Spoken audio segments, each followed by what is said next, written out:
Welcome back to 5 Acres Honey Farm. I'm Tara Lynn, and today is a 5 Acres Honey Farm West video. So I'm out at my second apiary near the Bryson City area of Western North Carolina.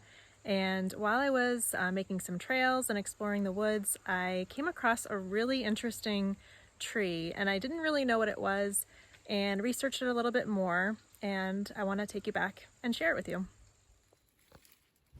This is the tree that I wanted to show you. So just to give you a little look at the leaf pattern and these little husks that are hanging from the tree, and they're coming off really easily right now.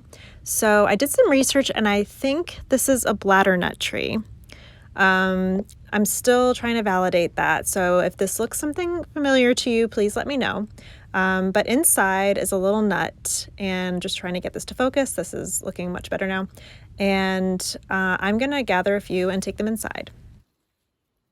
Quick thing before I go inside, I just wanted to have a kind of a close-up at the bark and the pattern of the branching here. So if that helps anybody properly identify the tree, this is how it's coming out of the ground. So kind of like almost like a shrub-like. This is one of the nuts. So it has this kind of like husk around it. So this is one that the husk has been removed, and it seems to be much drier than the others. I'm gonna see with the other ones, like if I can just peel them and kind of, dehydrate them. I'm trying to do this. I didn't really want to set up my phone stand, but I might do that in a moment.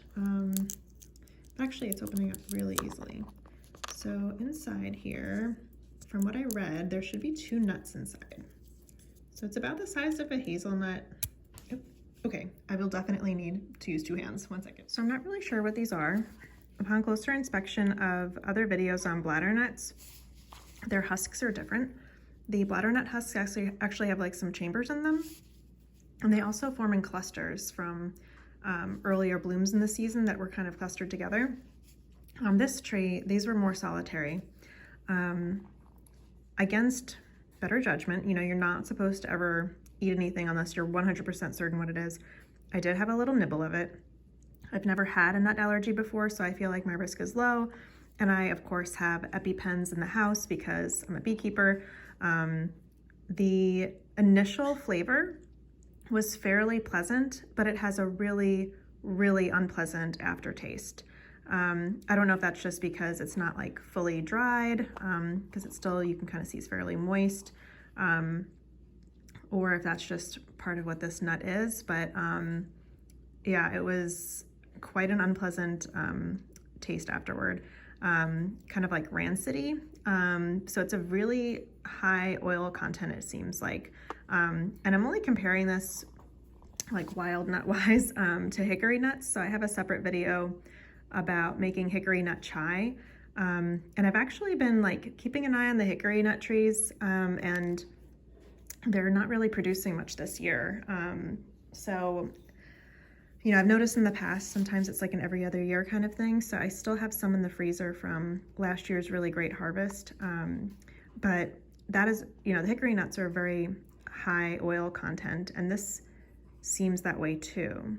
Kind of curious if it's, I'm just really curious what this is. Okay, so it like really looks like a hazelnut, but it's not. And then, and it had a really good initial flavor. So maybe it's something that once it's cooked, it will get rid of that aftertaste. I don't know.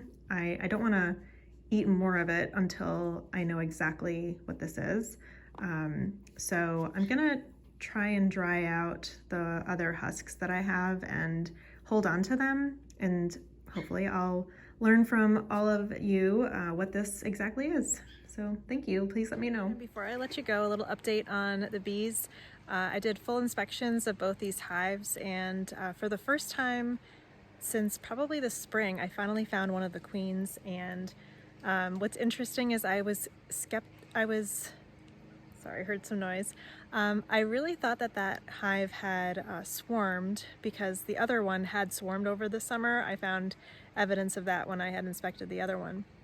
But the one that I was uncertain about, I finally found the queen. And this particular queen, I don't paint my queens, but she had a torn wing on one side, and so when I saw her, I knew it was the same one because she had the same wing tear that she did since I pretty much known her. Both colonies are having a really, really hard time with small hive beetles, and some folks have suggested using like Swiffer pads torn up in there. I might try that again. I've tried it a few years ago, and I wasn't really happy with them because I mainly was finding bees stuck in them, and to get the bees out of those little Swiffer pads, I was like breaking their legs, and it was just obviously hurting more bees for me than it was actually helping manage the small hive beetles. So I just ordered some beneficial nematodes. I have a video about applying beneficial nematodes to help control small hive beetles. So I'll be applying it around this area as soon as they come in. And but again, I might try the Swiffer pads again. Someone suggested tearing them into smaller pieces, but I know other beekeepers who have done that, and the bees just pull those small pieces out and fly away with them and just clean the hive out. So they're not really in there doing their job. So if you have some good tips on really horrible small hive beetle infestations, please let me know. I'm mainly just going in there right now and slaying each one, but I killed over 100 in both colonies, and you can kind of see now they're about 3 mediums tall, both of them. And I removed a completely full super of honey from both colonies just because their populations aren't really supporting it right now, and it was just basically being food and breeding ground for beetles. So please let me know, and if you have experience with harvesting bladdernuts, let me know about that too. Thanks.